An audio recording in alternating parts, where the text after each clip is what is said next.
Okay everyone, welcome to our food motivation guide. So food motivation is going to be absolutely critical when it comes to our training. We need to make sure that our dog is motivated to train, and that's what's going to make your training so much easier.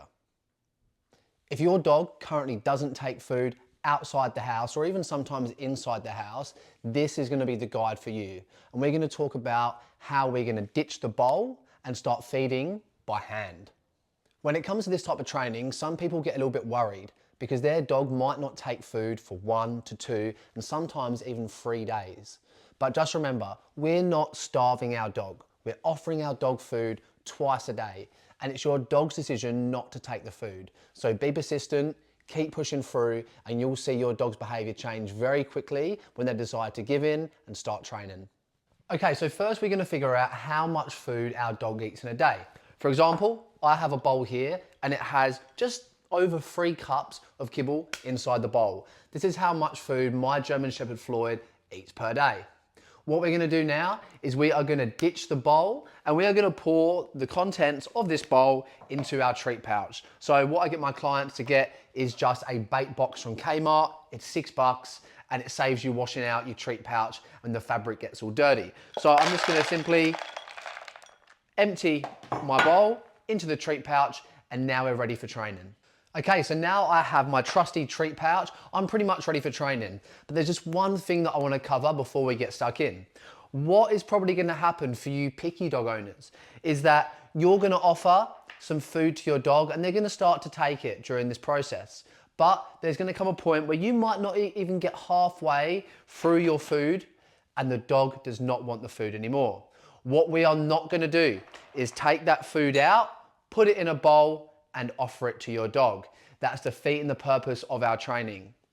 So what we're going to do, and the rule that we're going to set, is that we're going to, in our training sessions, offer the dog the food, and if they refuse the food up to 3 times, then the game is over and we try again in the second session. If in that second session your dog does the same thing, all we're simply going to do is the next day we're going to reweigh their food with their daily food allowance and we're going to start again. What this is going to do is going to leave your dog a little bit hungry and understand that from now on the only way that I eat is to take food from my mum or from my dad. Okay, so day 1, session 1. What I'm going to do is I'm going to get my dog. I have a hungry dog, his name is Floyd. I also have his daily food, and for this first session I'm only going to use half of his food, so I have the second half for the session in the evening.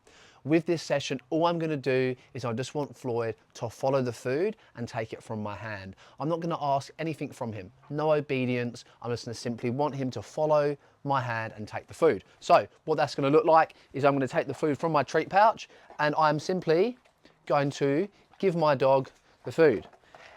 If your dog is already quite enthusiastic about this, you might be able to lure them into positions and give them the food, but we're not really going to ask anything of the dog. We're simply just wanting the dog to take the food from our hand and enjoy doing it. Just like so. We can even make him chase the food. Oh, he caught that in his mouth. And again, bloody hell, you're good. He can chase the food. He's going to come back to me. And we just want Floyd to have a really, really good time and enjoy. And enjoy taking the food from me. There we go. Let's say now that he's not going to do it, but let's say Floyd doesn't want to take the food anymore. What are we going to do? We're going to say, okay, strike 1. I'm going to offer the food again. Floyd said no. Strike 2. I might move one more time. Offer the food. He's not taking it. Well, guess what? Game is over and we're going to wait to the evening session. Okay, so now we're going to work on our evening session. Preferably you've come home from work, your dog's a little bit hungry because they've refused to take the food earlier, or let's say your dog was an angel earlier on in the day and they ate half of their food. Then all we're simply going to do now is feed them the rest of it. So like earlier in our first session, we're not going to ask anything of the dog. If your dog happily follows the food with your hand, then you can lure them into positions. But for now, we're just going to, the same as the first session, offer our dog the food. For Floyd, he's obviously very enthusiastic about taking the food. So once I have that, I might see if he's more than happy to go into positions. Awesome. I might bring him up, have a little bit of fun, spin him around. And all we want to make sure that our dog is doing is happily taking that food from my hand.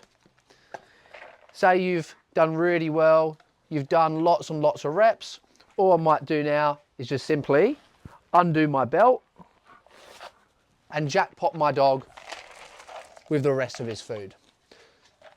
So we've had 2 sessions. What I recommend is at least trying this for a few days until you can see that your dog is really motivated by the food, and then we're ready to move on to our next step, which is conditioning your dog's reward markers.